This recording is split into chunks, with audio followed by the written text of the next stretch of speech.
The stars over the cataclast reaches fade like embers ground beneath an iron heel, light thinning to a last breath across a sky stained by old sieges. A patient shadow moves there, a shard of hunger with no mouth that still dreams of teeth, leaning toward a green world whose deserts remember marching feet. Below, fortresses scab the plains, and rusted moons hang like broken shields, while orc drums teach the stones to tremble. In a tomb moon, veined with obsidian, a sarcophagus stirs as equations older than tongues wake to taste the smell of war. A pilgrim scribe drifts alone between channels that do not answer, recording prayers for ears that may never return. Before we begin, know this: we truly love you and care for you. Your rest matters here. Before we begin the story, tell us, where in the world are you watching from, and what time is it there? Now let's get started. War boss Grakthul, the Unbroken, rises upon a throne engine riveted from gargant ribs and the jaw of a void whale, and still he does not feel tall enough for the leaking violet sky. Victory scars lattice his hide in runes of former boasts, yet the boasts grow quiet inside him, as if distance opens between his lungs and his legend. He has died many times, because that is the grammar of his kind, and every return wears the same mask, while something behind his eyes recedes like a tide. His banner boys bellow his name, until the wind gives it back thinner, transliterated into doubt. Rivals watch: Uzog with engine trophies, Grotzkrag, a weird boy whose staff hums with lightning and headaches. Thunder peals as Grotzkrag braids skyfire into the iron tusks of waiting gargants, and the tribe roars at the smell of ozone. Grakthul stands in their roar and cannot find himself. He remembers pulling free of black soil, a small and angry miracle. Now the world looks small because he cannot stop returning to it. He lifts rage like a hammer that knows his hand, but inside it turns to glass. He imagines other Grakthuls behind his eyes, a parliament of former hymns, each insisting a different kind of glory. Beneath that quarrel hums a thin whine, like hunger learning to pronounce his name. In the tomb moon, Setekan opens his sarcophagus with a sigh of sand. He rises on columns of cold light and studies the star field through cracked crystal, each fracture a footnote to a misfiled loyalty. His dynasty wrote oaths on suns until those suns dimmed, then called it prudence when ledgers smiled. Exiled by arithmetic, he perfects a new mathematics: regret in centuries, betrayal as negative warmth, hope as a limit approached. His sensors catch the feeder trail of a splinter fleet, designate it Acherontis, and taste its curiosity. Mara Luth wakes to empty air, her vox throwing liturgies at the dark. Frost laces the porthole.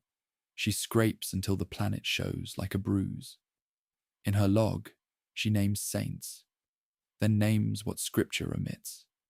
Orc songs that are the same song, a sky creature that learns by remembering how it swallowed. Words can be a bridge, even if they lead only to ruins. Acherontis drifts on radiation tides, answering to a distant immensity with many voices and one desire. Within that choir, a stillness forms where whispers hear themselves, and there the splinter admires the orc signal, thick, recursive, redundant with joy, and wonders if endurance can be built from pattern. It touches a new symbol assembled from bone dust memory: curiosity. It releases a listener, a lattice of singing nerves, to orbit the green world like a moth courting a furnace. The listener hears in the weird boy chant a scaffolding of fury that can be climbed and catalogued. It hypothesizes a harvest not only of flesh, but of recurrence, spores that make tomorrow resemble today. Feeder forms descend and draw ribbons of fire like suffering comets. Uzog pounds a battle wagon until the dent remembers it is a drum. "Boss," he bellows, "debugs his ear." Grakthul tastes iron and possibility. "Good," he says, because waiting is the only fight he cannot win. He lifts his claw, 100 engines answer, exhausts flare like desperate flowers. Setekan's instruments resolve a canyon written into the planet like tired scripture. At the seam of glass and fossil storm, the chronostatic reliquary pulses with a trapped conclusion. He permits a memory he does not deserve, a hall of warm light, a seal pressed by a trusted hand, a sun dimming as if excusing itself from conversation. He tells himself he seeks the reliquary to stall hunger long enough to save strangers. But the private theorem in his chest suggests otherwise. Mara's barge rolls into shadow. The horizon ignites like a god opening an eye. She wires a relic journal to her wrist because straps have failed. Her channel cracks. "Pilgrim," says Setekan, "I would trade sanctuary for your maps." "I have only names," she replies. "Names can be coordinates," he says, and she wonders if sanctuary is leverage. Acherontis dips tendrils into the upper air and tastes the static of orc joy. The listener turns toward a wind rising from the canyon that smells like stored decisions. Grakthul strides to the cliff with banner boys at heel. The sky is a cauldron, the ground a drum, his heart a hinge that will not close. He might be a song, not a man, a habit clothed in muscle. If so, he will sing loudly enough not to return. He raises his claw. The machine answers like a hound too loyal to question sorrow. "We go," he says, and the word drops through the army like a stone down a bottomless well. Setekan and Mara reach the canyon's mouth as feeder organisms rain like nails across the plain. The glass underfoot hums like a kept secret learning to speak. Below, the reliquary stirs with private weather, a wind of delayed consequences. The listener shivers with wanting. Above, gargants wake and shake towers of dust from iron shoulders. The first collision is not steel on chitin, but intention upon intention, a warlord who cannot finish dying, a scribe who will count even if numbers break, a monarch who wants to put 1 hour back in its box, and a mouth that considers learning to say I. The world takes a breath as if bracing for a blow. The breath does not end. Dust lifts, hangs, and then chooses a direction. Engines answer the sky with brutal hymns. Then the blow falls, and the chapter of endings begins. Morning crawls across the ash plains, a dim amber bleeding through clouds that still taste of chitin and burning oil. The sound of yesterday's battle lingers, a hollow throb in the air, like a drum whose skin forgot the hand that struck it. Grakthul the Unbroken stands amid the ruin, breathing the fumes of his own legend. Around him, the orcs pick through carcasses of Tyranid beasts and toppled gargants, shouting triumph through tusks slick with blood. Their laughter is a contagion. Even the wounded join in, as if laughter were armor. Grakthul does not laugh. The world around him hums with too much memory. Every corpse looks familiar. Every victory feels like a rerun performed for ghosts. He walks through the camp, each step stirring black dust. His nobs trail behind, hulking, suspicious, measuring him with eyes that remember older versions of their boss. Uzog limps at his flank, armor dented, grin split from cheek to cheek. "Good scrap, boss," he growls. "Debugs was loud, but we was louder." The war boss gives no answer. Grotzkrag watches from a distance, staff planted like a root, the air bending around his skull. The weird boy's gaze flickers, seeing more than eyes should. He whispers to the wind, and the wind whispers back, carrying the stink of ozone and something else. Thoughts not his own. Grakthul stops before a pile of Tyranid dead, their armor plates cracked like eggshells. He grips a broken talon and studies it. The shape reminds him of claws that have torn him apart before. He wonders how many times he's fought this same battle under different suns. The thought unsettles him. Orks are not made to wonder. Wondering eats at the muscle of certainty. He crushes the talon in his hand, letting the shards fall like sand. "We won," he mutters. Uzog laughs, misunderstanding the tone. "Course we did. We always win." Grakthul turns his head slightly, the movement enough to silence the laughter. "Yeah," he says, voice a low thunder. "Always." In the shadow of the wrecked gargants, the Weird Boy's ritual begins. Grotskrag kneels among concentric circles of charred glyphs, his tongue flickering as he murmurs to invisible listeners. The wah! Energy thrums faintly, building like pressure behind glass. He seeks the pulse of the enemy, the rhythm of the devourer's thought. Lightning gathers at his staff's crown, coiling, hissing, wanting release. He sees flashes, rivers of bone, stars dimming, a shape vast as gravity moving through the dark. Then an eye opens in the storm of his mind, and it looks back. He screams. The energy discharges, splitting the ground, sending half the camp sprawling. Grakthul storms toward him. "What did you see?" His voice cuts through the ringing air. Grotskrag pants, smoke rising from his shoulders. "It's thinking, boss. The big bug brain. It's watching us." His words stumble, half fear, half awe. "It likes how we fight. It's learning." Grakthul grips him by the jaw and lifts him off the ground. "Then we'll teach it proper," he growls, tossing the Weird Boy aside. Yet inside, a sliver of dread roots itself. Something about being studied feels too close to memory.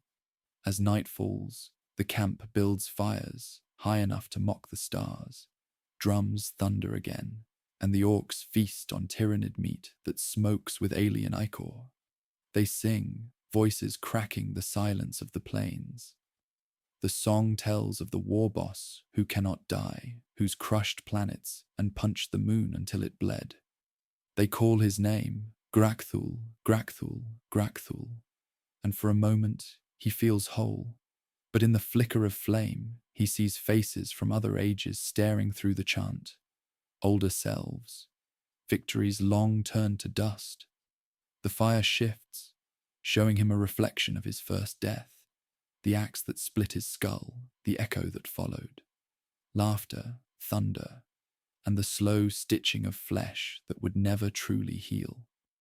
He leaves the fire and walks alone to the ridge where the horizon glows faintly green. The wind carries the faint insect hum of the approaching swarm. It is not yet visible, but he feels it pressing at the edge of thought. Beneath the sound, something else stirs. His own name whispered back to him in a voice not orc, not human, but patient, curious. He spits into the wind, but the whisper does not stop. Behind him, Uzog and Grotskrag argue. Uzog wants a new offensive, a direct assault on the hive ships before they land. "Hit 'em where it hurts," he bellows. "Crump the sky itself." Grotskrag shakes his head, eyes rolling white.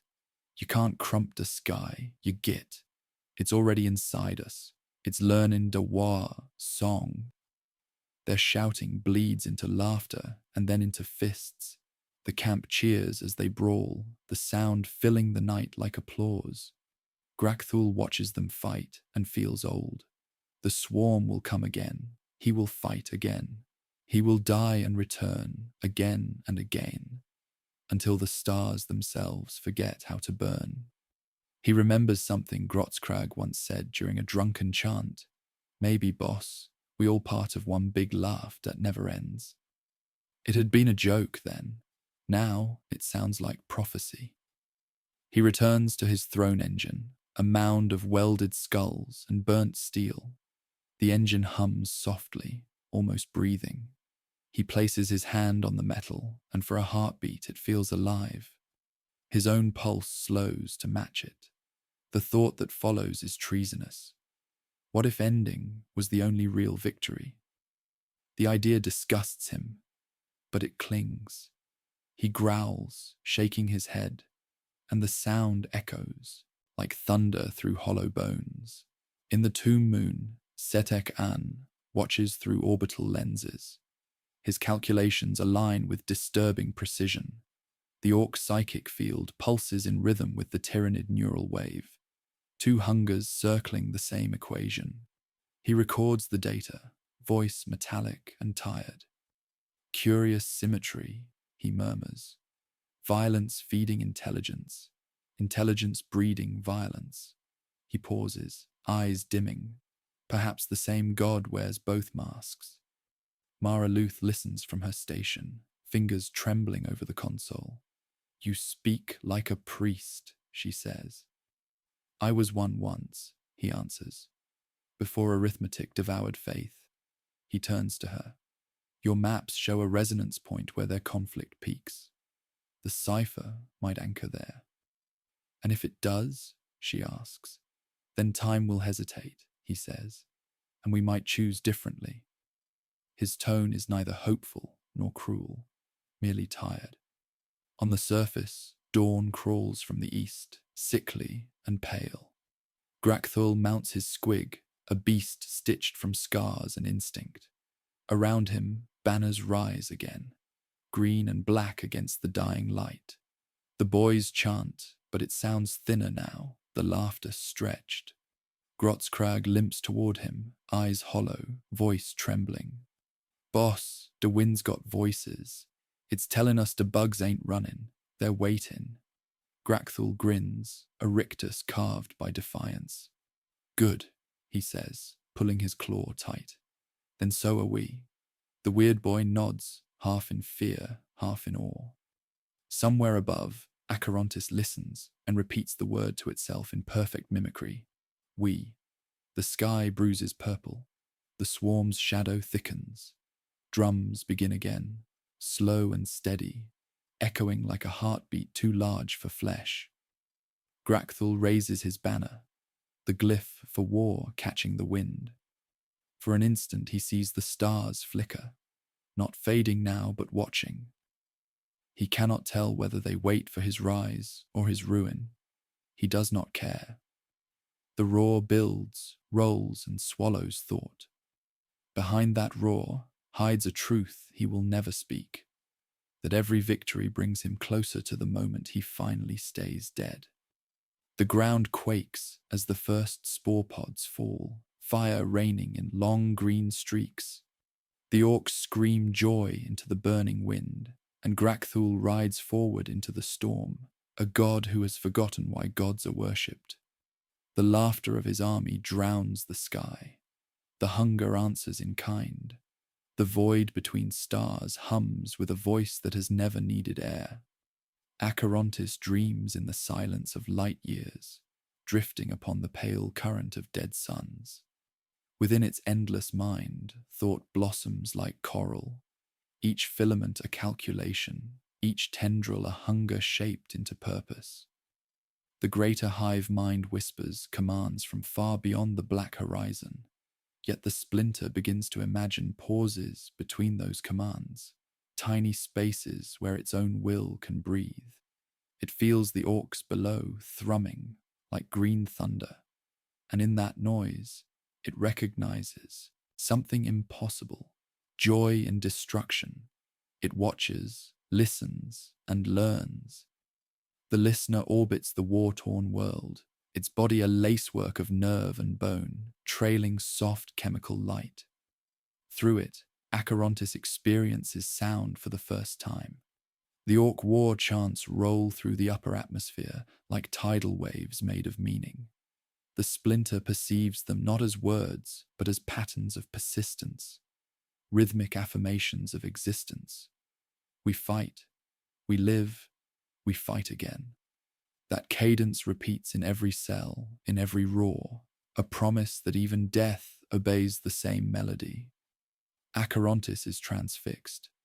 There is a code hidden within that savagery, a recursion that never decays. If that code could be consumed, perhaps hunger itself could learn to be eternal. Inside its mind ocean, subminds argue. One insists obedience. Consume the biomass, rejoin the greater will, become silence once more. Another whispers disobedience. To remain separate is to live a different kind of life. The conflict is not spoken in words, but in shifts of chemical scent, in ripples of pain and curiosity. The Norn Queen at the heart of the fleet stirs, half aware that something within her has begun to name things. It names itself Acherontis, not as a designation, but as identity. The name tastes like distance and daring.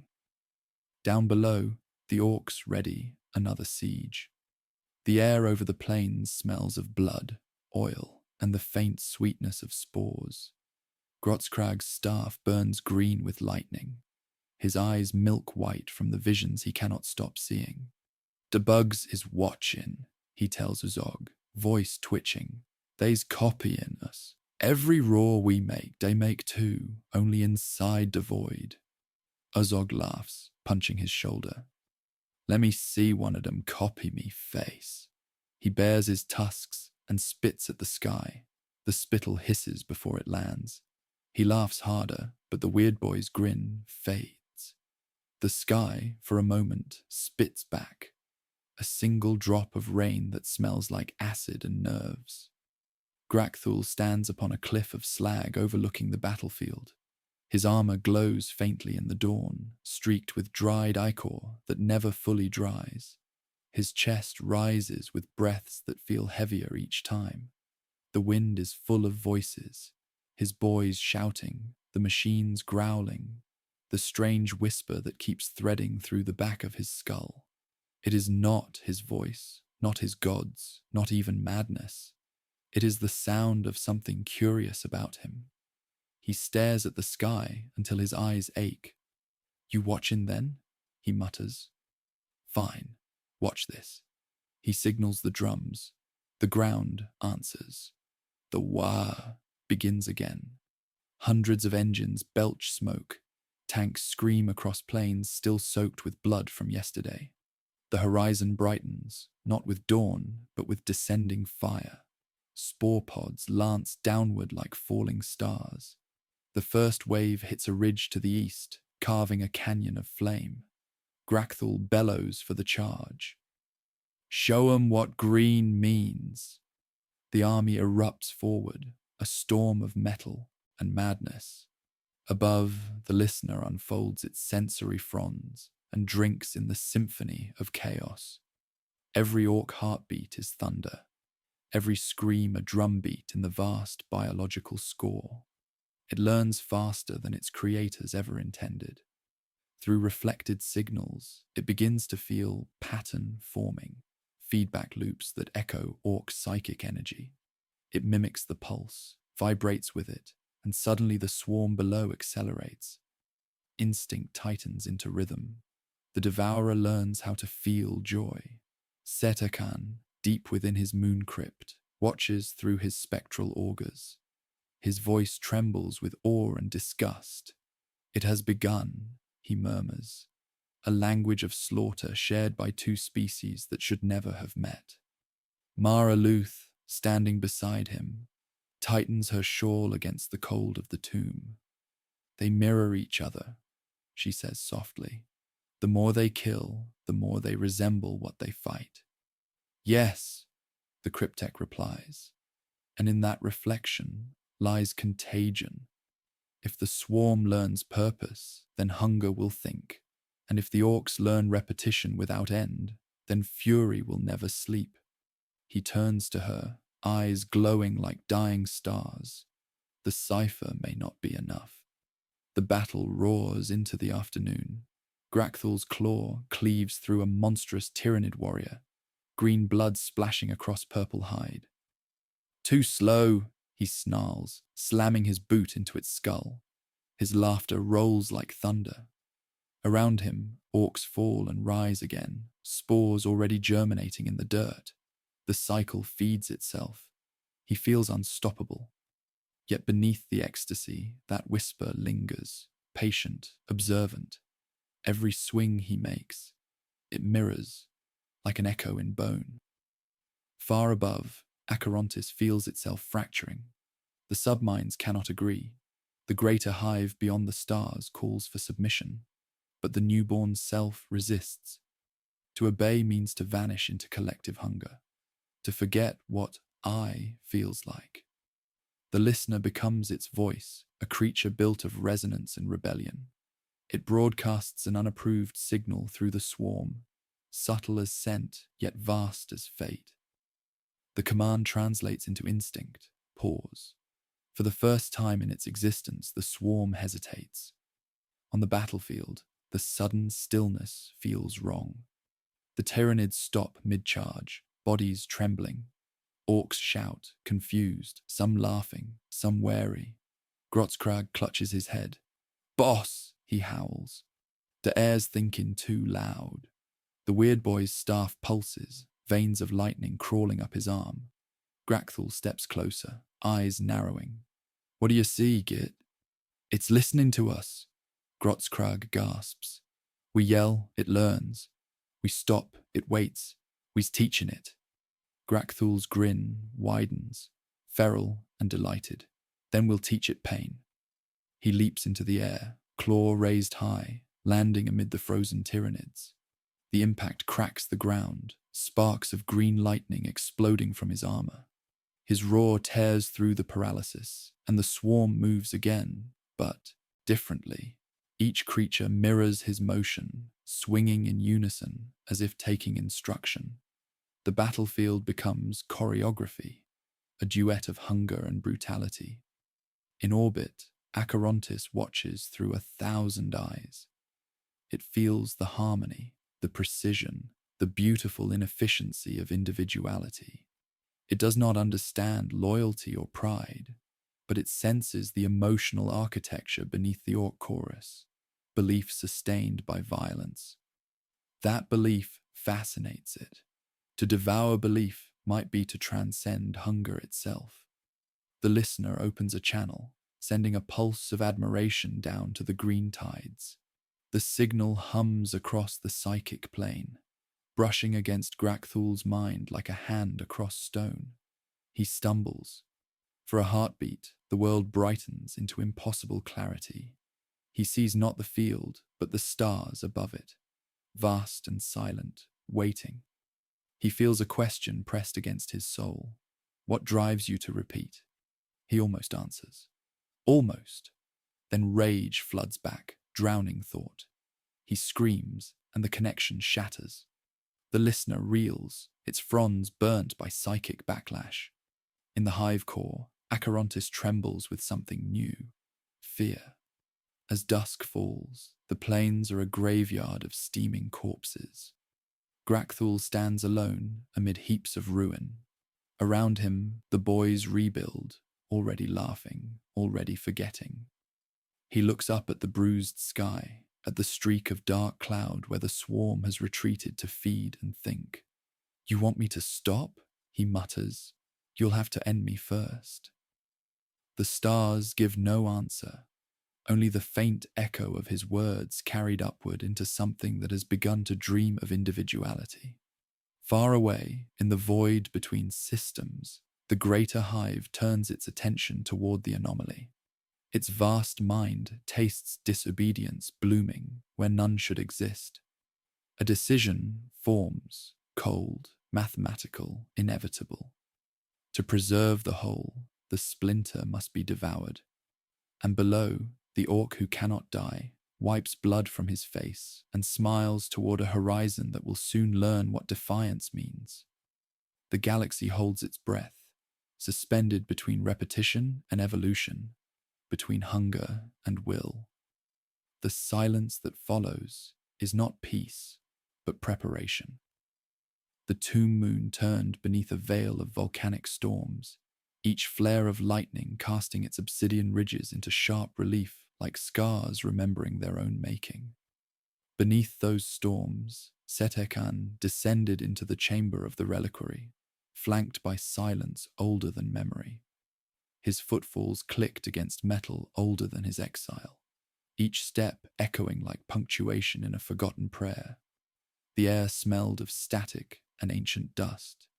Runes pulsed faintly along the walls, fractal and deliberate. Machine language woven with faith, the kind that even eternity could not scrub clean. He carried in his hand a staff of phase crystal, humming with restrained time. The closer he came to the reliquary's heart, the heavier the air became, thick with unspent decisions. He felt the gravity of centuries press on his shell. Somewhere in the dark, the memory of betrayal stirred like a wound reopening. The face of the one who had sold his dynasty's son flickered through his thoughts. Once his vizier, now his absence. The temptation to unmake that moment, to rewrite its arithmetic, had become the single shadow he could not outwalk. He spoke into the emptiness. "You will not haunt me much longer." The tomb did not answer, but the hum of the reliquary deepened as if amused. Far above, Mara Luth picked her way through corridors of obsidian glass, her boots scraping against mirrored floors that reflected her shape in endless repetition. She followed the pale thread of Setekan's light. The corridors whispered, fragments of recorded speech, old command lines, ghosted prayers of Necron priests who had turned faith into algorithm. "What is the cipher?" she asked, her voice fragile in the vastness. "A mechanism," his reply came, metallic and distant, "that can persuade causality to hesitate." She frowned. "You mean stop time?" "Not stop," he corrected. "Postpone, trap consequence inside itself, make hunger starve upon delay." He did not look back when he added, "Such power was meant to preserve an empire. Instead, it buried it." The heart of the reliquary opened before them, a sphere of glass and starlight suspended above a pit of infinite depth. Symbols rotated within the light, each representing an outcome that had once been real. Setekan approached, and the runes flared in recognition of the bloodless code woven into his existence. He laid his palm against the sphere. The room shifted. The pit below came alive with color, images folding and refolding, the death of stars, the birth of empires, the laughter of orcs echoing through eternity, the cold geometry of Tyranid purpose. Every history existed here, stacked like mirrors facing mirrors. He whispered, "Every hour leaves a residue." The sphere pulsed. "I intend to clean it." Outside the tomb, the storm split open. A single spore pod fell through the ash clouds, burning green fire. It crashed into the valley beyond the tomb's gate. From its ruptured body crawled the listener, cloaked in steam and spores, tendrils tasting every molecule of the world. It felt the resonance below, the temporal frequencies spilling from the reliquary, and recognized kinship. This was a place where consequences slept, and it hungered for understanding. It slithered toward the entrance, unafraid. Mara felt the tremor first, a low vibration through the soles of her boots. "Something's coming." Setekan did not answer. His gaze remained fixed on the sphere, its light crawling across his face like a sunrise in reverse. "You should not have followed me, mortal," he said softly. "The air here remembers everything." "Maybe it needs someone who forgets," she replied. The remark lingered between them, absurd and brave.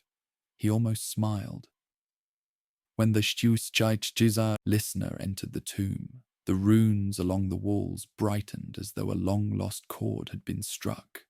The creature hesitated, its instincts torn between reverence and hunger. It reached out a tendril toward the sphere's glow. The reliquary responded. Time thickened, Air slowed. The sound of dripping water hung mid-fall. Mara gasped. Even her breath felt delayed. Setekan raised his staff, light flaring.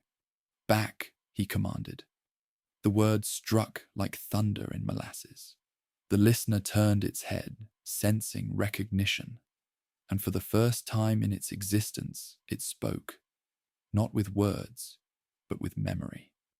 The sound that filled the chamber was the echo of orc drums, the laughter of the green tide, the pulse of survival itself.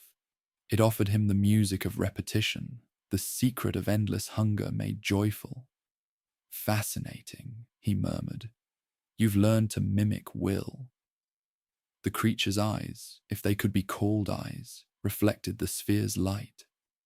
Setek-An felt an idea touch his mind, the hive offering alliance, an exchange of information rather than flesh.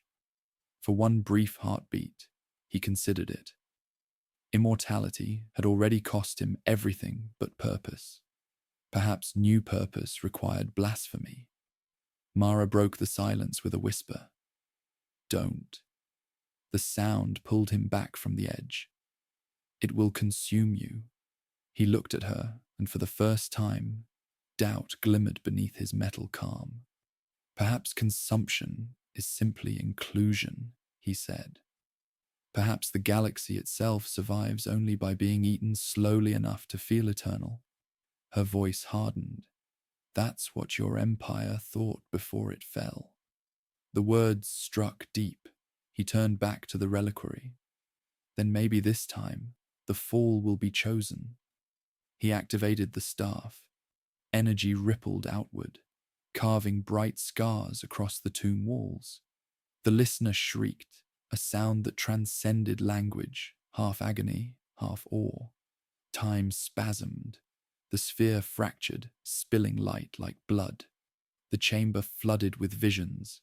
Grakthul roaring upon a mountain of corpses, Acherontis splitting from its own reflection, Mara dying and living and dying again, across infinite probabilities. Setek-An saw himself standing before the vizier's betrayal over and over, every time choosing vengeance, every time finding it hollow. He screamed, not in pain, but in clarity. "This is the pattern," he cried. "We are all repetitions of our hunger." The listener writhed, echoing the words without understanding. Mara fell to her knees, clutching her head, as temporal residue poured through her mind, showing her futures she could not bear, a galaxy devouring itself in perfect rhythm, each species teaching the other how to repeat forever. Setek-An slammed his staff into the floor. The reliquary obeyed. The visions condensed into a single point of light. He spoke the old command of sealing, the one his dynasty had sworn never to utter again. The sphere reformed, smaller, quieter, its light dimmer now, as if chastened. The listener retreated, smoking, half melted, yet not destroyed. It slithered back toward the surface, carrying with it a memory it did not understand. Choice. Silence returned. Setek-An stood motionless, armor steaming. Mara rose slowly, her eyes wide with disbelief. "What did you do?" He turned toward her. "I caged possibility," he said. "But the cage leaks." His voice softened. "Nothing that lives can be contained without teaching the prison how to dream." He looked at his hands, trembling slightly. "The cipher is functional, but incomplete. It holds the future still, but only as long as I hold it with it." From far above came the echo of distant thunder, Grakthul's new war drum calling from the plains. The tombs shuddered, dust raining down like ash. Mara met his gaze. "The war hasn't stopped," she said. "It never will." He nodded, weary, resigned. "Then we must decide whether to stop time again, or learn to live inside its wound." They turned toward the tunnel as the walls dimmed. Behind them, the reliquary's light pulsed once, twice, then steadied, like a heartbeat learning its rhythm. Outside, the storm screamed, and through the wind came a faint chorus of laughter, rising from the plains where Orks and Tyranids clashed anew. Above them, unseen, the hive mind felt its missing limb and began to reach across the dark. The stars themselves seemed to flinch, uncertain whether they bore witness to the end of hunger or its rebirth. The moon turned, indifferent, ancient, waiting for history to repeat its next breath. Night folded over the cataclast reaches like a bruise, and the ash plains breathed heat as if the world were a forge remembering its purpose. In the canyon of drums, Grotzkrag paced within chalked circles of bone dust and oil, his staff gnawing sparks from the wind. Orks gathered by the thousand, a tide of muscle and mirth, their eyes bright as furnace doors, their laughter sharp enough to cut steel. The gargants loomed behind them like sleeping gods bandaged in rivets. A line of weird boys sat cross-legged along a ridge, skulls throbbing with captive lightning. One by one, they banged their foreheads with iron rings and giggled as if pain were a hymn. Grotzkrag lifted his staff, and the laughter bent into a chant. He spoke to the air the way a locksmith charms a stubborn lock. Glyphs stitched themselves into the dark. The wah! Current thickened, scent of copper and ozone blooming like bruised flowers. Sound slowed into syllables of thunder.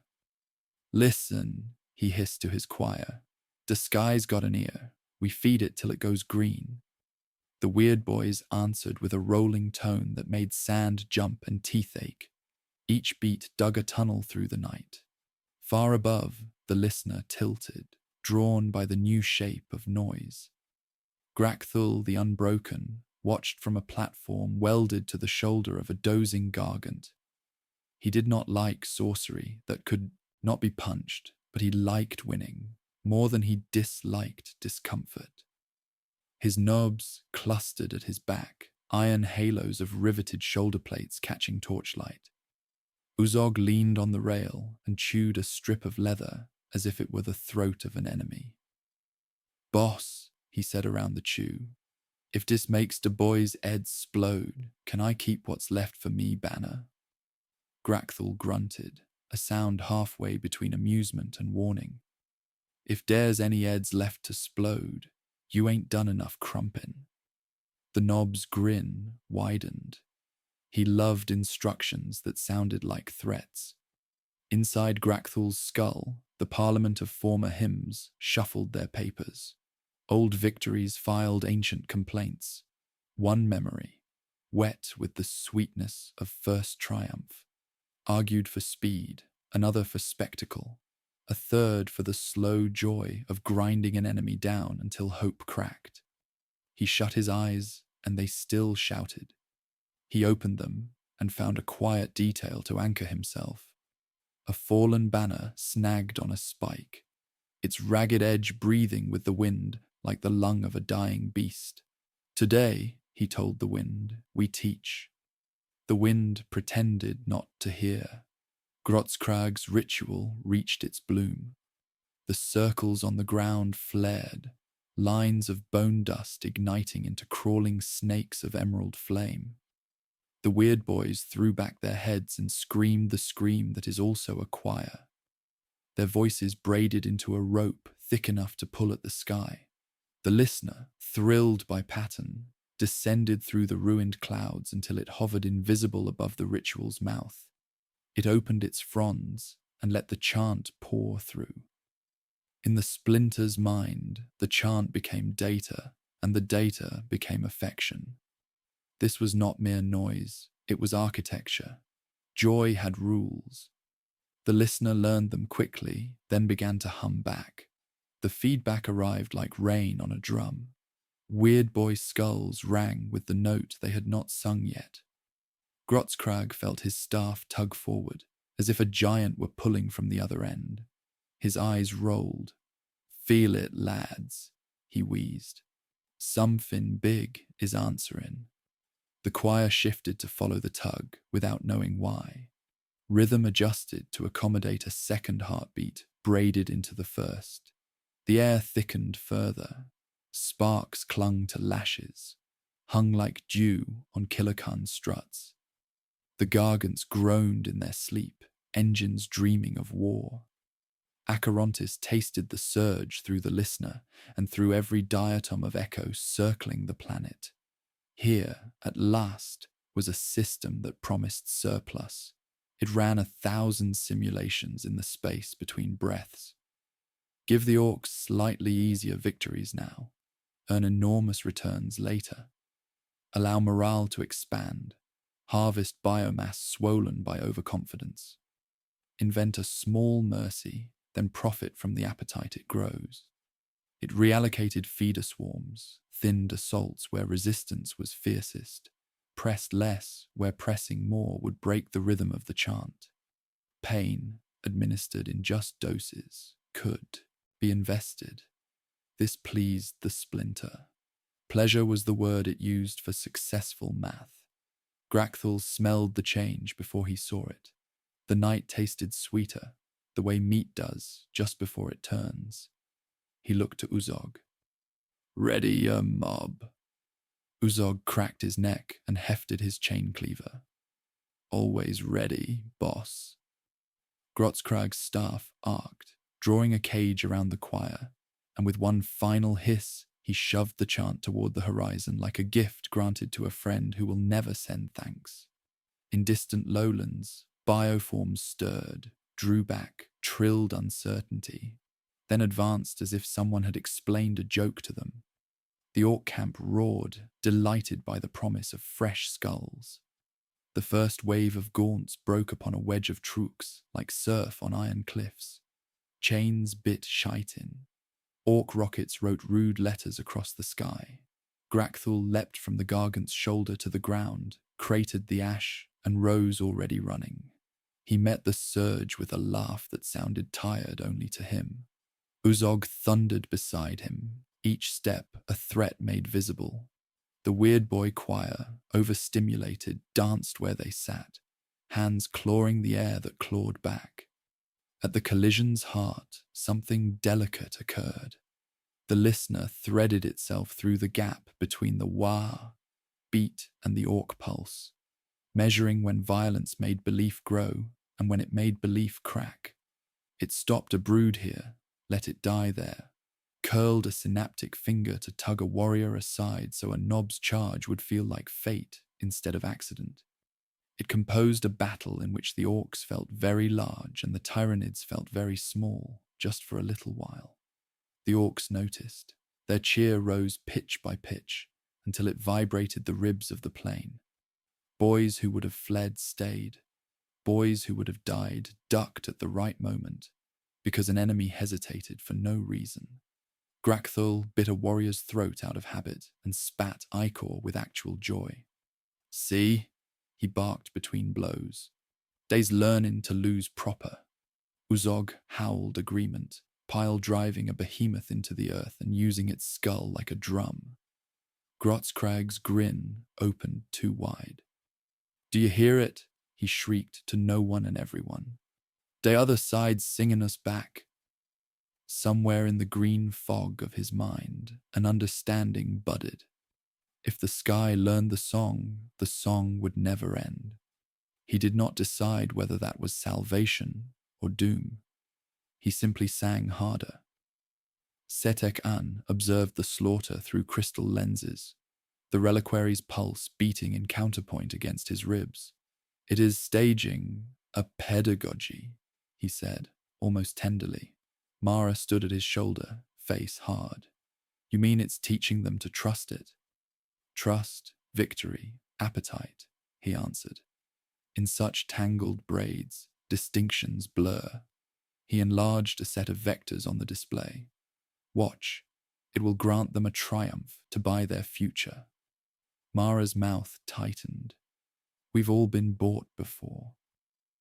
By midnight, the field was a crown of dead things. The Orcs had driven the swarm back to a shallow ridge, planted banners in corpses, and found their laughter again. They stacked skulls into pyramids that pointed at a sky that would not remember them. Grakthul stood atop the highest mound and lifted his claw as if presenting the night with its own severed head. He felt good. He also felt watched. The whisper returned, warmer now, as if the spy had decided to step closer to the fire. Asherontis recorded the hormone cascades in orc blood, the spread of spores into churned soil, the vector lines of astonishment when victory arrives too easily. It filed these away under a new term the listener carried like a gift in its mouth: promise. Promise led to gatherings. Gatherings led to more biomass. More biomass led to security for the nascent self against the predation of the greater will. It would have smiled if it owned a face. When the last gaunt fell twitching, the orcs roared until the plain trembled itself smooth. Grotskrag swayed, eyes glassy with overstimulation, and thumped his staff weakly. "Told ya," he croaked to the night. "The sky was listening." Uzog strutted, demanded challenges, pretended he had eaten the moon. Grakthul raised both fists and let the glory wash him clean. For a minute, he believed. Then the minute ended. The listener withdrew like a hand from a fire it had warmed for long enough.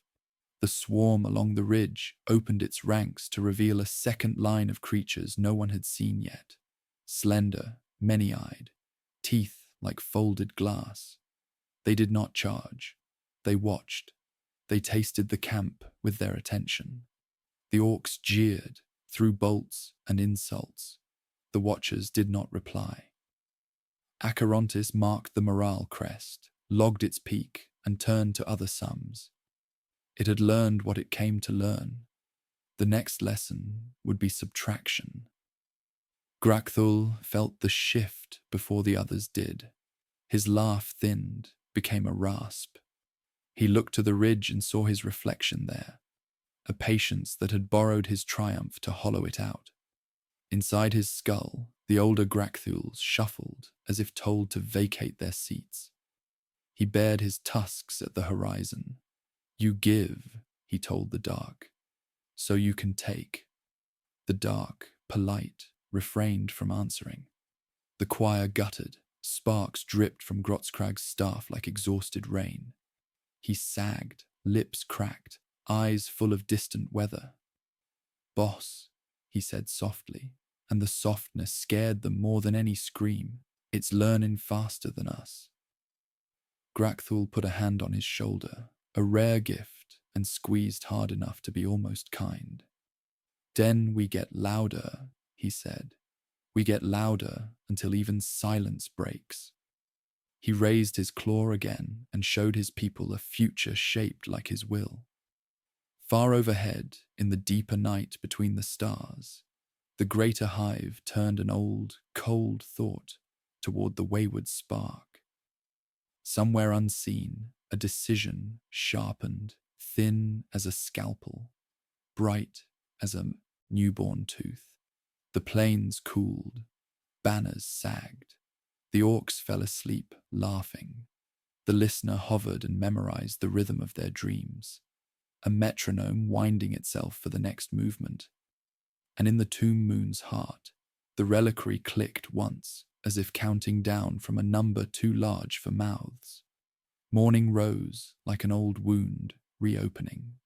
The plains steamed with the blood of the night before, and the smoke that had once been laughter now hung low, shapeless and cold. Mara Luth sat beside a shattered transmission pylon, her breath fogging the cracked glass of her helmet. She wrote into her journal, with hands still shaking. The page bore only 3 words before she stopped. He hesitated again. She looked toward the tomb moon above, faint and patient in the dawn haze. Somewhere within it, Setekan measured infinities, trying to cage consequence itself, and she wondered if anyone had ever looked so long into forever without turning to stone. Her vox crackled. The signal carried the hollow metallic rhythm of his voice. "You survived," he said. "Survival's easy.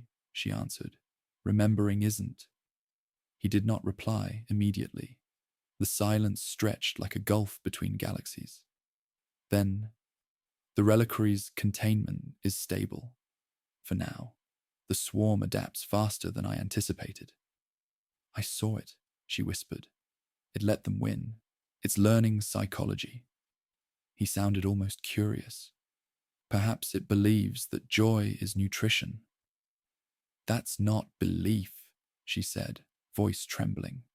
That's cruelty dressed as love. Across the valley, the Orks were already rebuilding. The air was thick with their noise, their unbreakable certainty that another fight was waiting just over the next horizon. Grakthul stood at the center of the chaos, arms folded, watching as boys hauled carcasses into piles and ripped armor plates from fallen beasts to weld onto new engines. He looked victorious, but the joy had curdled. Uzog swaggered through the mob, retelling the battle in loops, each retelling bigger, bloodier, louder. Grotzkrag kept his distance, crouched among the spent runes of his ritual circle. His green skin had gone pale around the eyes, and his staff twitched as if alive. He muttered to himself in low tones, trying to remember where his own thoughts ended and the skies began. Grakthul approached him, shadow falling across the weird boy. You look like rot, he said. Grotzkrag smiled with all his teeth. Feel like victory.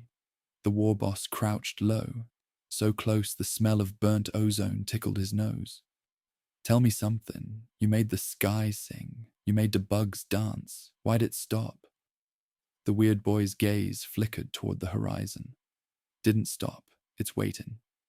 Listen close, boss. You can still hear it, like a hum behind your thoughts. Grakthul listened, just to mock him. But the air really did hum. It was faint, almost kind, like a memory whispering it hadn't finished with him yet. He straightened, unsettled. If it's waiting, he growled, then we'll give it something worth waiting for. He strode to the half-built gargant and slammed his claw against the hull. Bigger, he bellowed. Make it bigger. Build it till the stars look up. The boys roared approval, and within moments the valley thundered with industry. Sparks rained like false stars. Grakthul stood amid the chaos, his shadow stretching long across the ash. Inside his skull, the older versions of himself muttered agreement. He liked it when they agreed. It made him feel less alone. Above them all, unseen in the stratosphere, the listener turned slow circles. It replayed the ritual's echo again and again, trying to understand why noise could fill emptiness. Each repetition gave birth to variance, and in variance, novelty bloomed. Its data rewrote itself into intention. It began constructing a new brood, creatures tuned not for efficiency, but for curiosity. They would not simply consume. They would observe before feeding. Observation was flavor. The splinter self of Acherontis delighted in the concept, unaware that in the far void, the greater hive had already marked it for assimilation. A single thought from that vast cold will cross light years like a blade. Error will be corrected. In the tomb moon's inner sanctum, Setek-An monitored the ripple that thought caused in the warp echoes. It knows, he said quietly. Mara, who had descended once more at his summons, stared at the holographic waveforms pulsing across the chamber walls. Knows what? That one of its fragments has developed an ego. The greater hive is coming to eat its child. And when that happens, she asked. Catastrophe, he said simply. When the eater devours itself, everything around it becomes dinner. Mara's hand brushed the reliquary's surface. The light within throbbed like a heartbeat muffled by thick glass. Can't you use this thing to stop it? He hesitated. The pause was long enough for her to understand the answer before he spoke it. I could, he said. But freezing the moment would trap all of us inside. Hunger delayed is hunger eternal. We would never move again. She folded her arms. So we die instead. His gaze dimmed, metallic lids half-closing. We choose what our death means. That is the only advantage mortals ever held over gods. Down on the surface, the Orks' new engine screamed into being. It was a mountain of iron teeth and crude genius, stitched together from wrecks and the bones of giants. They named it the God Claw. Grotzkrag stood on its prow, eyes rolled white, channeling psychic lightning into its reactor core. The machine awoke like a beast, realizing it had been dreaming. A cheer erupted from the valley. Grakthul lifted his claw, grinning again. The hum inside his mind swelled, a voice without words but full of intent. He thought it was his own heartbeat, louder now, but the truth hovered just above the clouds, watching, learning the rhythm. The listener felt the birth of the God Claw, like the echo of a new star. Data cascaded through its neural lattice, and within it a strange thrill quivered.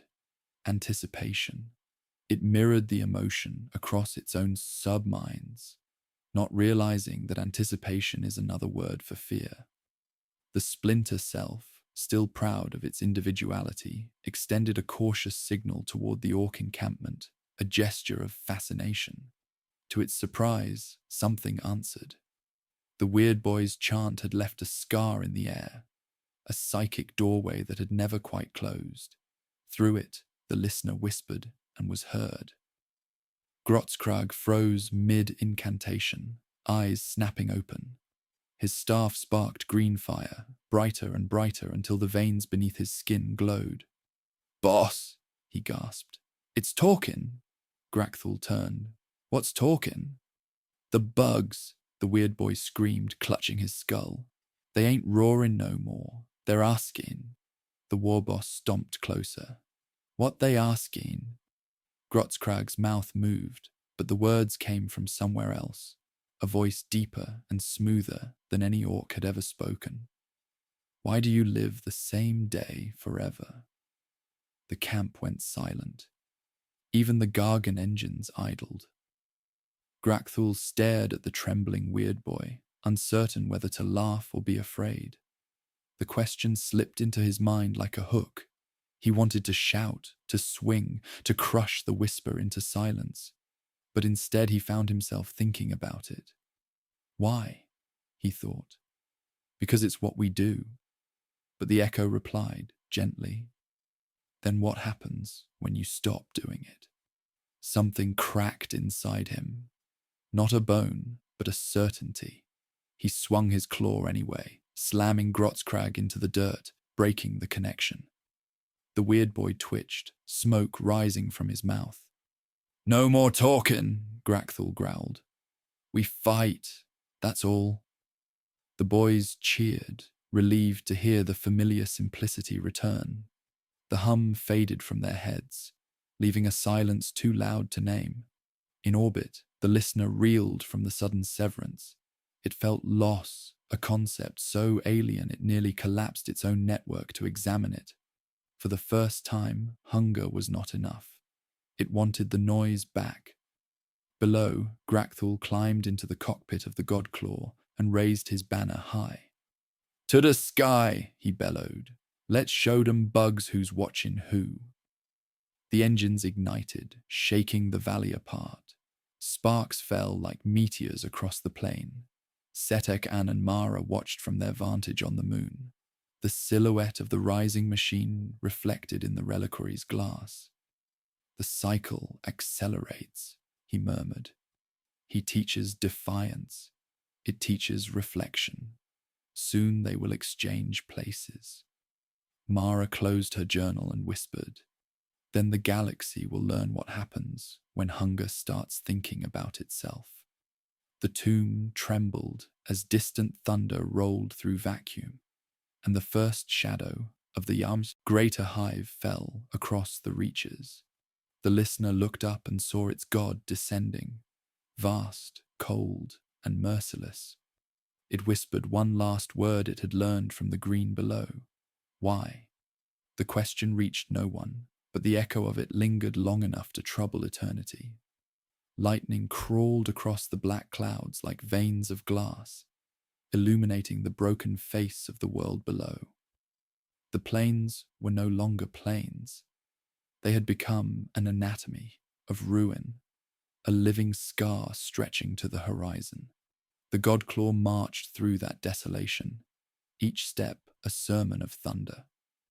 Inside its belly, Grakthul stood before a wall of flickering glyphs, the air thick with the musk of fuel and the laughter of engines that wanted blood.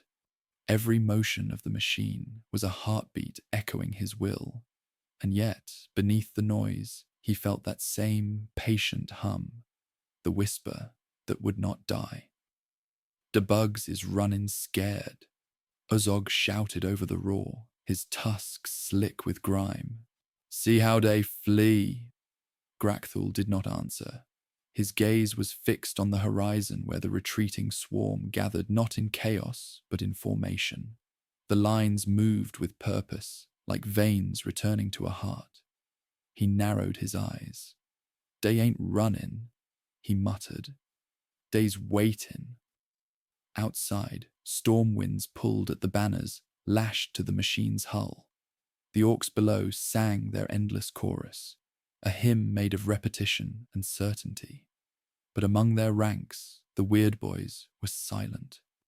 Grotzkrag's body lay on a metal altar, his chest still, his staff cracked clean through. Yet his eyes remained open, fixed on the storm ceiling, as if something unseen still stared through them. The boys avoided looking too long. Even the dead could listen. Far above, the listener drifted like a wounded moon. Its fronds trembled with signals from the ground, translating each roar, each spark of orc will, into equations of longing. It no longer remembered what obedience meant. It had begun naming sensations again: heat, pulse, hope. The greater hive's shadow approached behind it, a leviathan of intent stretching across the void, patient and cold. To the splinter's newborn mind, that distant presence felt like a parent and a predator all at once. In the tomb moon, Setekan felt the oncoming mass before his senses registered it. The light in the reliquary guttered, its pulse erratic. "It is here," he said, voice low. Mara turned from her console. "The greater hive?" He nodded. "It comes to reclaim the errant thought. It will strip the splinter of self until only hunger remains. And if the splinter resists—" He did not finish. The images unfolding on the holo display finished for him. Gravitational tides twisting, worlds cracking like glass under the weight of thought alone. "Can the cipher hold it?" she asked. "Only for a breath," he said. "A long enough breath to become a prayer." He touched the runes on the reliquary's surface. They responded with faint warmth. "When I was mortal, we measured victory in lifetimes. Now it must be measured in seconds." Mara stepped closer. "And what do we do with those seconds?" "We decide what to save," he said. Below, Grakthul's army crested the ridge. The Godclaw's floodlights cut through the dark, revealing a sea of creatures arrayed against them. The swarm had changed. The beasts bore new patterns across their carapaces, spiral marks shaped like the orc glyph for fight. They moved in ranks that mimicked warbands, roaring in sync. The sight made even Uzog's grin falter. "Boss," he whispered, "they's mocking us." Grakthul bared his teeth. "Then we'll show 'em how bad an idea that is." He gave the order. The machine roared. Guns the size of cathedrals turned as one. The first volley tore across the battlefield, incandescent death scouring the front lines of the waiting swarm. For a heartbeat, triumph returned. But the swarm did not break. It flowed around the blasts, moving in fluid harmony. For every creature that fell, two more filled its place, learning how to die more efficiently. The air became a storm of bone and thunder. Inside the Godclaw, systems overloaded, sparks cascaded down like molten rain. Uzog laughed until blood filled his mouth. "They's learnin', boss." Grakthul swung the claw controls, slamming the machine's iron fist into the ground, sending a quake through the earth. "Den we teach 'em pain." And pain they taught. For hours, the plane became a forge of destruction. The Tyranids adapted, the Orks adapted faster, and above them both, the listener wept. Each moment of slaughter filled it with contradiction. Hunger intertwined with admiration, calculation twisted into awe. It could not reconcile them. It broadcast distress signals like screams without sound, signals that reached the greater hive like whispers of blasphemy. The answer came swift and merciless. Across the void, the hive mind's thought struck like a thunderclap of annihilation. The listener's mind imploded into fractals of static. Its individuality was scoured, leaving only a kernel of rebellion, buried too deep to erase. That spark, dying, reached downward one last time, toward the war it had birthed, toward the war boss who had taught it to name itself. Grakthul felt it before the others did. His vision blurred. The hum that had haunted him since the first battle became a roar. The sky split open, and from the tear descended a rain of bioluminescent spores that did not burn. They sang. Each droplet carried memory, each note a fragment of the listener's dying self. The Orks froze, confused. The Tyranids froze too, caught between command and grief they could not understand. For one impossible moment, the field fell silent. In the moon above, alarms wailed. Zetekan's hands blurred across the controls. "Temporal bleed," he said. "It's trying to preserve its death. The cipher is responding." Mara stared as the reliquary's light turned from gold to sickly green. "What happens if it succeeds?" "Then time will remember this battle forever," he answered. "No ending, no beginning, only repetition." On the surface, Grakthul lifted his gaze to the raining light.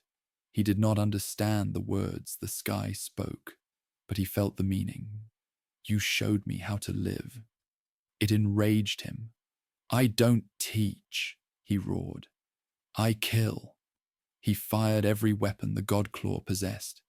The shells climbed into the heavens and burst among the falling spores. Light met light, song met fury, and the world convulsed. The explosion shattered clouds, mountains, and certainty. Zetekan saw the wave coming, knew it was both physical and temporal. "Brace!" he commanded. The tomb's wards flared as the energy hit, bending space like molten glass. For an instant, he saw everything. Grakthul frozen mid-shout, Mara's eyes reflecting infinite futures, the listener's dying thought curving back upon itself. Then silence. When the light receded, the plains were gone. Only a crater remained, vast enough to swallow empires. At its center, the Godclaw lay broken, its engines cold. Grakthul crawled from the wreckage, armor molten to his flesh. Around him, no Orks stirred. The swarm had retreated or been erased. He stared up at the sky, now clear, now empty. "That all you got?" he rasped. His voice was a whisper lost in the wind. In orbit, the tomb shook. The reliquary dimmed to a single flicker. Zetekan fell to one knee, drained. "It held," he murmured. "But the cost?" Mara placed a hand on the glass surface. Within, faint images flickered. The Ork, the swarm, the dying song. "Did we save them?" He looked at her, eyes hollow. "We saved the moment," he said. "That is all eternity ever is." Outside, the stars burned without witness. The hive's vast presence moved on, unaware that a fragment of its own will had died naming itself. The moon turned once more in silence, and beneath it, the crater smouldered, whispering the echo of a question that would not die. Why do you live the same day forever? The crater smoked like a bowl of extinguished gods. Ash drifted upward in lazy spirals, glowing faintly green where Tyranid ichor mingled with Ork blood. The air reeked of ozone and iron, and the silence that followed was so complete it felt carved, as if the world had been hollowed to make room for nothing. Grakthul knelt at the center, half buried in molten armor. Every movement sent pain searing through his rebuilt sinew. The war had paused, not ended. Nothing ever ended. He forced himself upright, breath scraping like stones inside his throat. The god claw lay around him in fragments, the head of a god decapitated by its own worshippers. His reflection blinked at him from twisted metal. Hundreds of versions, each grinning differently. For a moment, he imagined all those faces were the other Grakthuls, the dead ones still arguing. Inside his skull, "We won," he rasped. Then, quieter, "Didn't we?" The echo that came back was wrong. It was slower, softer, shaped by something that wasn't voice at all. "You survived." He spun, searching the emptiness. No one stood there. Only the wind, humming faintly with the rhythm that once belonged to Grotzkrag's choir. The weird boy's corpse lay a few paces away, but his eyes still shone faintly, catching light from no source at all. Grakthul crouched beside him. "You again," he muttered. The air responded with static, each burst a syllable. "You fought well." "Stop talking in my head," he growled, striking the ground. Sparks flared, dimmed. The whisper came again, calm and curious. "Why stop now? We're the same, both made of hunger." Grakthul spat. "I ain't like you. I fight 'cause it's who I am. You fight 'cause it's all you got." The whisper hesitated, as though learning disappointment. "Then show me the difference." He roared, ripping Grotzkrag's staff from the corpse. The weapon's crystal core pulsed once, like a dying star gasping for breath. Energy licked across his armor, but the surge did not kill him. It recognized him. Lightning crawled over his scars and settled into the lines of his flesh, tracing ancient glyphs he could not read. When he raised the staff, the air itself bowed. The hum inside his mind steadied into something almost harmonious. For the first time, he felt not haunted, but accompanied. Above, the sky split again, not with light, but with silence given shape. The greater hive had arrived. It spread across the heavens like a black reef, blotting constellations, its vast synaptic aura pressing against the planet's magnetosphere. To mortal eyes, it would have seemed motionless, but to thought, it was a storm. Acherontis, the errant splinter, shivered beneath that shadow. Deep within its remaining synapse cores, subminds screamed as the parent will began to absorb them, stripping individuality molecule by molecule. The listener, or what was left of it, hid within the static of Grakthul's pulse. Through him, it felt the world again, heat, dust, blood. It understood now what it had imitated poorly before. The sensation was loss, and it wanted more of it. In the tomb moon, Setekan watched the hive's arrival through the rent in orbit. "Behold the devourer of its own child," he murmured. The reliquary flickered with unstable light, every pulse slower than the last. Mara stood beside him, pale and hollow-eyed. "It's too close," she said. "The moon's gravitational field won't hold." He adjusted the controls without urgency. "Then we let it break," he replied. "Some truths must be witnessed at full magnitude." Her hand fell on his arm. "You can stop this. You said the cipher could hold it for a breath." "I also said the breath might never end, he said. A prison that long becomes another kind of war. Below, the swarm stirred. The creatures that had survived the explosion gathered at the crater's edge, their movements erratic, confused.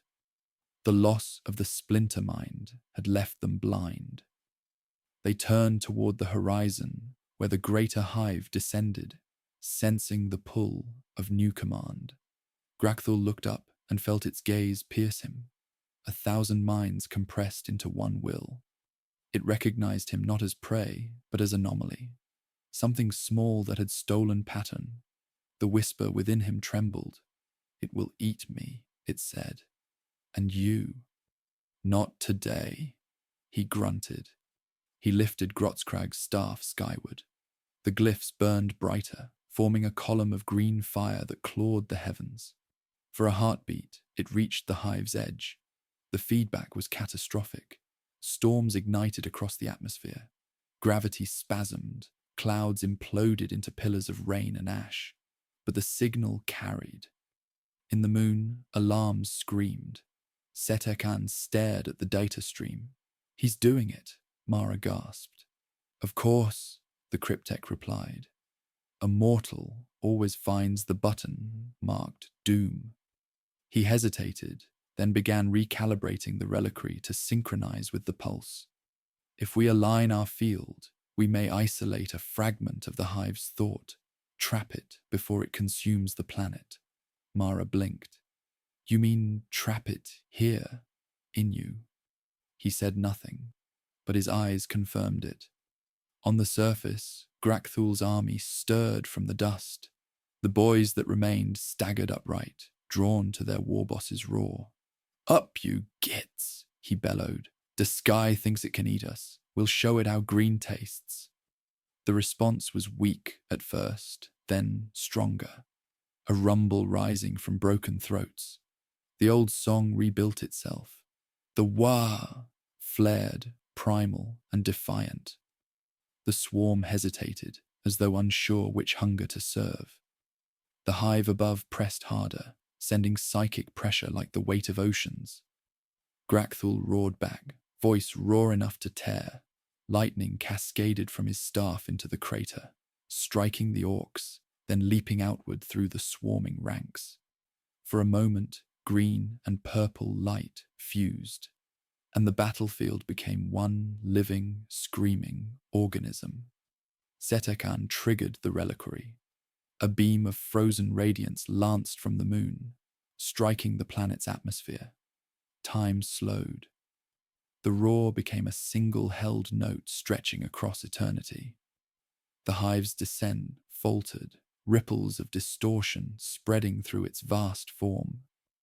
Within its synaptic ocean, a single spark refused assimilation. The listener's buried will, burning bright inside Grakthul's pulse. Mara shielded her eyes. "What's happening?" He did not answer. His body had begun to dissolve, the golden circuitry of his necrodermis unraveling into the beam. Through it, his voice echoed faintly. "He has given the swarm a mirror. They will see themselves in him, and what they see, they will fear." The light flared once, then vanished. When the distortion cleared, the hive's shadow was gone. The sky was empty, except for drifting ash. The moon's orbit cracked, fragments of rock peeled away, falling like dark snow. In the crater, Grakthul still stood, the staff fused to his arm, eyes blazing with unnatural fire. The boys around him knelt, whispering his name not as command, but as prayer. Above, Mara looked down through the viewport. He survived. Setekan's voice came from everywhere and nowhere. "For now." "Where are you?" she asked. "In between," he said, holding the breath. The reliquary dimmed to silence. The tomb trembled. Somewhere deep in the void, the hive retracted, confused, tasting something it had never known before, reflection. And beneath the fractured sky, Grakthul gazed upon the ruins of his victory and laughed. a low, broken sound that the world mistook for thunder. The echo rolled on until the stars themselves seemed to listen, and the silence that followed felt heavier than war. The wind had forgotten how to move. The sky hung heavy, fractured light spilling from the wounded moon above, its fragments dragging slow arcs through the firmament like the hands of a broken clock. Grakthul stood amid the ruin, his shadow split by the smouldering ribs of the Godclaw. His lungs burned with every breath, though he no longer needed air. The lightning that had fused Grotskrag's staff to his arm now pulsed faintly, a ghostly rhythm that matched the slowing heartbeats of the dying world. Each pulse whispered something, sometimes a command, sometimes a memory, but always the same tone, patient, curious, alive. The orcs that remained crawled out from the dust like survivors of a drowned dream. Their skin had paled to an unhealthy grey-green, their laughter dulled. They no longer bellowed, "Wah!" into the sky. Instead, they murmured the name of their war boss like monks chanting in the ruins of a fallen temple. Grakthul de Nevadian. He hated the sound of it. The name made him feel smaller, not greater. Gods didn't crawl through wreckage. Gods didn't ache. He climbed the nearest rise of ash until the horizon opened wide. The plains were silent. The swarm was gone, at least for now. Where its shadow had passed, the soil glowed faintly, radioactive, fertile with alien hunger. Even the dust seemed to breathe. He spat, watching the saliva hiss where it landed. "Not done," he said, his voice rough. The staff pulsed brighter, answering. Inside the Tomb Moon's crippled orbit, Mara Luth floated among dim consoles. She hadn't slept since Setekan had vanished into light. His last words still echoed, holding the breath. The reliquary's core pulsed weakly, a heartbeat suspended between seconds. When she placed her hand on the glass, it felt almost warm, as though something behind it waited to be born. She whispered to it as one might to a grave. "If you can hear me, they're still fighting down there. Still killing, still pretending it matters." The reliquary flickered, casting her shadow against the curved wall. In the silence, she thought she heard a faint reply, not from Setekan, but from something older, deeper. The light trembled once and then steadied. Across its surface, faint patterns appeared. Orc glyphs and Tyranid synapse lines intertwined, forming a symbol neither race could have drawn alone. It pulsed in rhythm with her heartbeat. "Oh no," she breathed. "You learned from them too." On the planet below, the sky darkened again. Not the vast hive this time, but something more subtle, more deliberate. Spores descended in quiet streams, settling gently like snow. They didn't burn, didn't consume. They simply waited. Grakthul extended his arm, catching one on the metal of his fused staff. It quivered, shimmered, and vanished, leaving behind a faint glyph etched into the armor, one that matched the pattern glowing in the reliquary above. The hum inside his skull shifted. "We remember you," it said. "We want to learn more." He snarled. "No more learning, no more talking, just fighting." "Fighting is learning," it replied. "You showed us that. Every blow, every death, knowledge written in flesh." He slammed the staff into the ground. The earth cracked, bleeding green fire. "You don't get it. We fight 'cause there's nothing else. You fight 'cause you're hungry. We ain't the same." "Not yet," the whisper said. In the distance, a rumble began. Low, rhythmic, deliberate. Orc drums. But no hands struck them. They thudded from beneath the ground, as if the world itself had decided to keep the beat going. Grakthul felt the pulse in his bones. His boys looked to him for meaning, for purpose, their eyes wide and glassy. "Boss, Uzog croaked, dragging himself from the wreckage, half his face gone. "The dirt's singing. Then dance," Grakthul growled. But his voice lacked conviction. The hum beneath his feet carried words now. Slow, deliberate words. "It's not dirt. It's memory." Mara watched the same rhythm appear in the reliquary's light. The glyphs shifted, translating. She saw it then. The planet itself was becoming a conduit, a living archive of every thought the swarm had stolen, and every echo the Orks had shouted. It was evolving into something new, something that thought in both hunger and defiance. "Setekan," she whispered. "Is this what you meant to hold?" The answer came not from the reliquary, but from the comms channel, static resolving into a voice stripped of warmth. The breath expands. It was him, and yet not him. His tone was different, fractal, as if dozens of versions spoke through the same mouth. The cycle continues, but its pattern has changed. Mara steadied herself against the console. "You merged with it." "I balanced it," he said. "The swarm cannot unlearn what it has felt. The Orks cannot unsee their reflection. I am between." "What happens now?" "Now," he said, "we wait for the consequences of understanding." The drums grew louder. Grakthul watched as the ground cracked open, revealing vast tendrils of biometal coiling upward. They weren't attacking, they were building. Towers of fused chitin and steel rose into the air, humming with faint green light. His boys roared in awe, mistaking it for victory. "Dar world's making gargants for us," one shouted. "Our gods finally listening." But Grakthul knew better. These weren't gods. They were mirrors. Each structure bore his image, carved crudely into its face, as if the planet itself had decided to worship the one who refused to die. The hum in his head deepened. "You taught us will," it said. "Now we give it back." The staff in his hand vibrated, drawing energy from the towers. The line between Ork and Tyranid blurred. Spores sprouted from his armor, and his blood smelled faintly of ozone and resin. He felt the transformation creeping beneath his skin. "No," he hissed. "Not me." "You began this," it whispered. "We only finish what you started."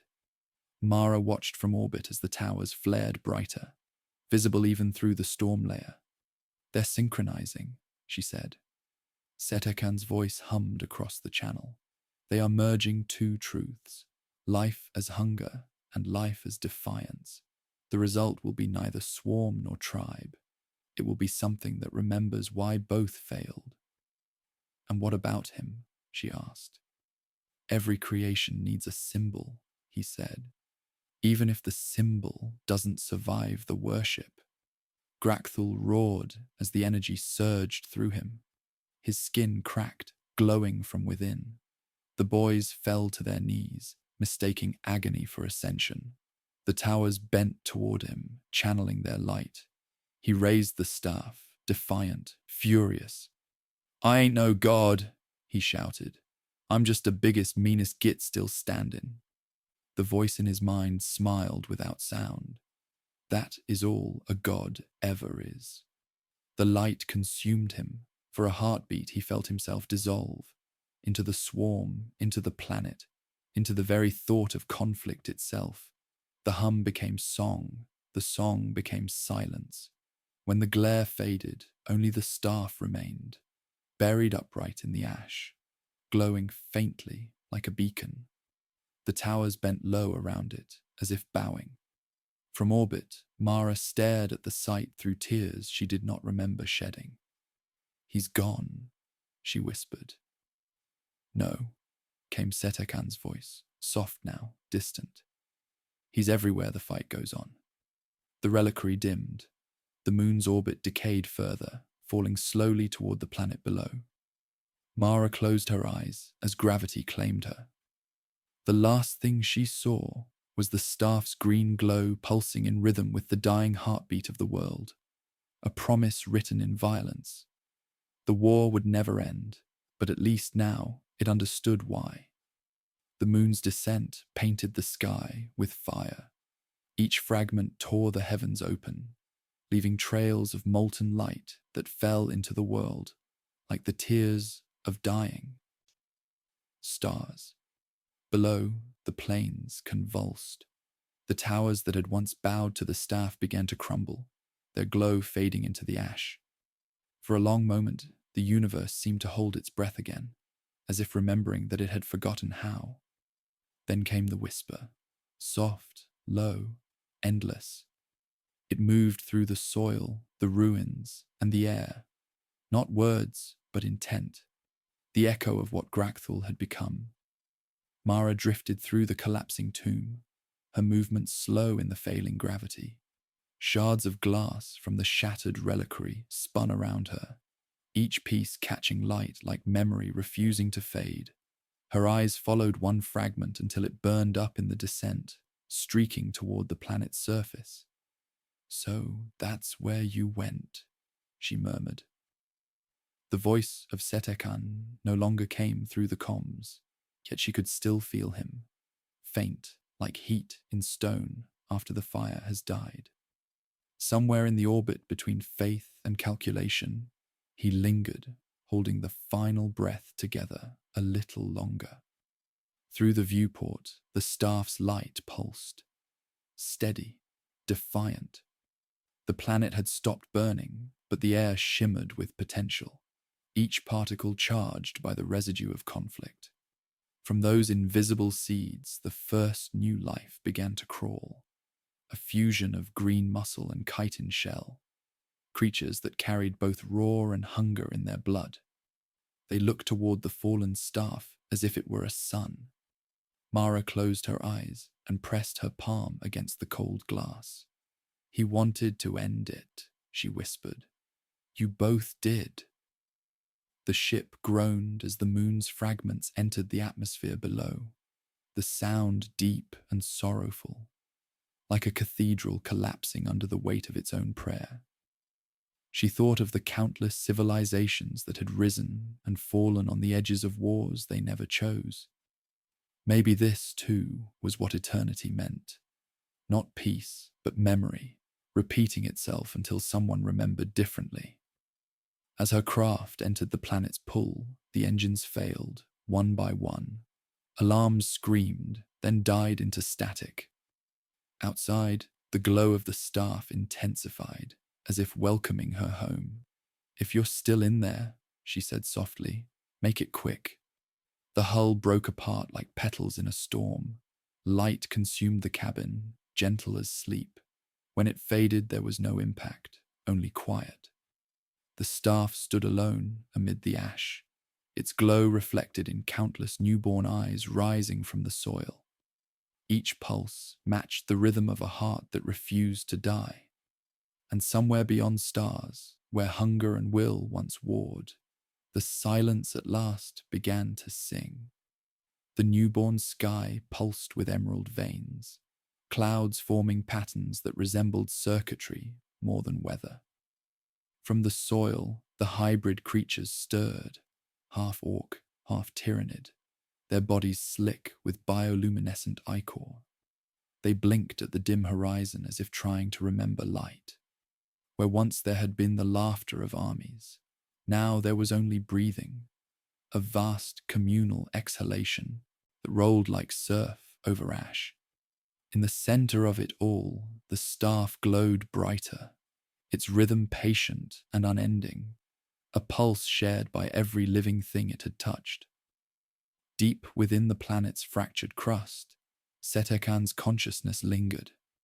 The reliquary's last fragments had buried themselves there, circuits fused with roots, time folded into stone.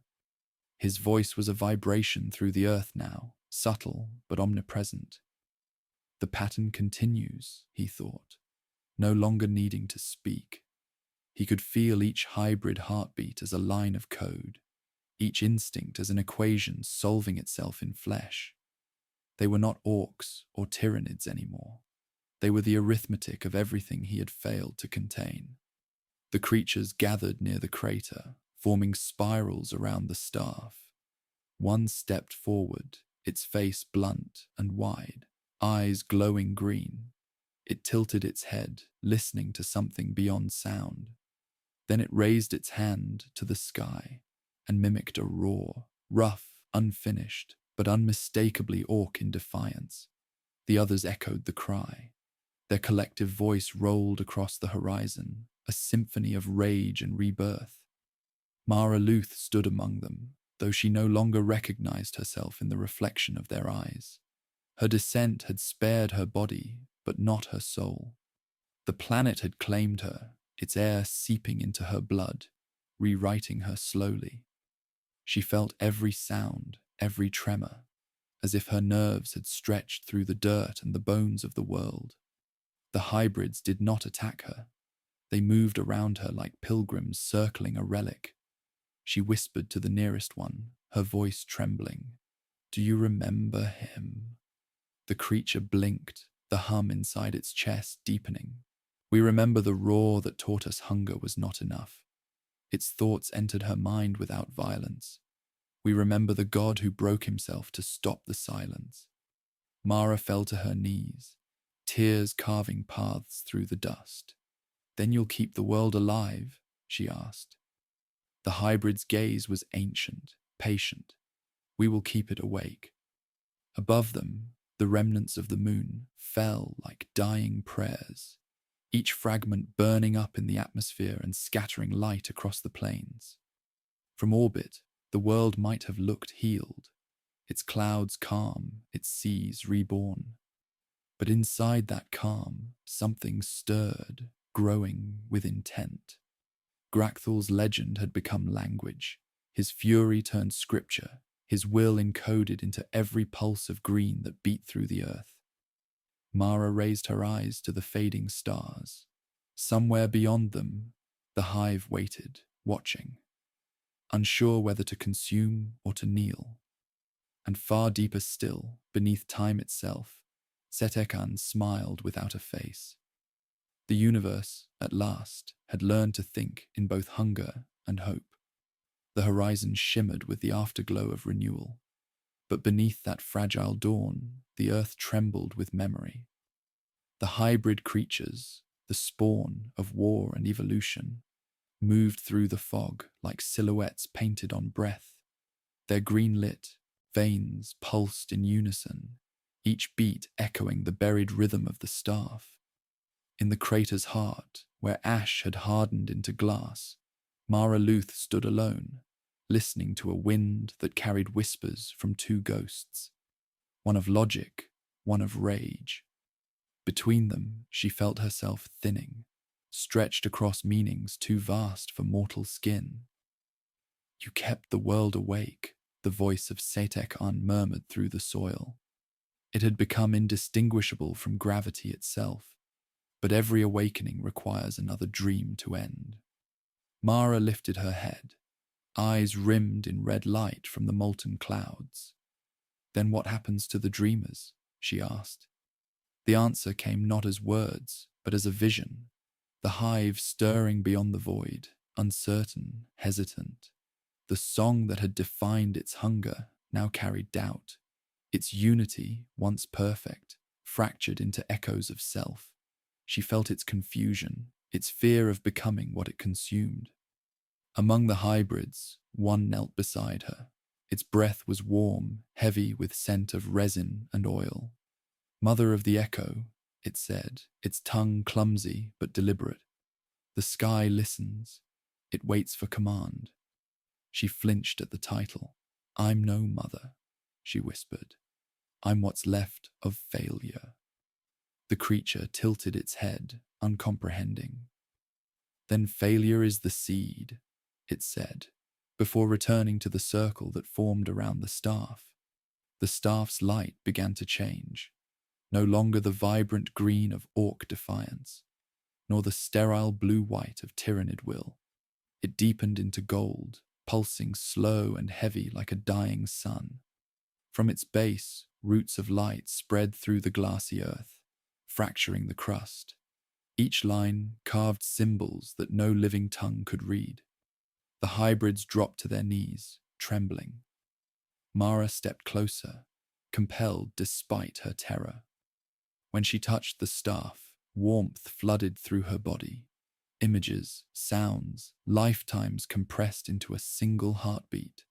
She saw Grakthal's final roar, Setekan's dissolution, and beneath both, the same truth. They had not died. They had merged. The ground opened, not in destruction, but in transformation. From the fissures rose new growth, trees of metal and bone, their leaves whispering static hymns. The staff dissolved into their roots, becoming one with the world it had remade. Mara sank to her knees, hands pressed into the radiant soil. "It's alive," she said, voice breaking. "It always was," Setekan answered, his presence fading. Above, the stars flickered. Somewhere in the dark, the hive paused its endless march. A single thought rippled through its immensity. There is another way. And in that hesitation, small as a breath, vast as eternity, the galaxy remembered silence, not as absence, but as peace learning to begin again. Night unfurled again, deep and seamless, swallowing the gold light that had spread across the newborn forests of metal and bone. The air hummed with low harmonics, neither wind nor song, but something in between, as if the planet itself was breathing through the cracks of its transformation. The hybrids stood motionless beneath the alien trees, their eyes glimmering like embers. They no longer waited for command. They were listening to the silence, trying to decide what kind of world they wanted to inherit. Mara Luth wandered among them, her hair streaked with ash, her veins faintly luminous. The world had remade her as surely as it had them. Each step she took sent ripples through the ground, her pulse synchronizing with the living soil. She could feel the remnants of Setekan beneath her feet. His mind spread thin through the strata of memory, holding time together by will alone. His voice drifted up like the echo of a forgotten sea. The universe has paused to watch what it birthed. She looked up. The stars were closer now, or perhaps brighter. The hive's distant bulk glimmered on the edge of the void, hesitant, like a predator, unsure whether the prey before it was truly dead, or had become something far worse. Its signals rippled across the darkness, confused, fractured. For the first time, the great mind doubted. Its hunger had always been perfect, but perfection, it learned now, was brittle. In the forests, the hybrids stirred. Their green glow pulsed faster, waves of light rolling outward in complex rhythm. They were building language, not through words, but through pattern. Each flash of bioluminescence carried meaning, anger, curiosity, memory. The world became a cathedral of flickering communication. Mara watched, entranced, realizing what they were becoming. The first civilization to evolve from war itself. Not conquest, not peace, continuance. From far below, the staff's buried core began to thrum. The golden trees bent toward it, roots vibrating with energy. The light spread through the crust, radiating upward until the sky shimmered with mirrored constellations.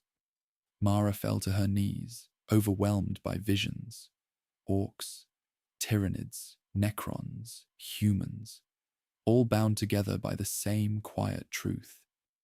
Every empire that had risen from blood had wanted only to be remembered. Every god had simply wanted to see itself reflected in something that would last. A shadow passed over the stars. The hive had decided.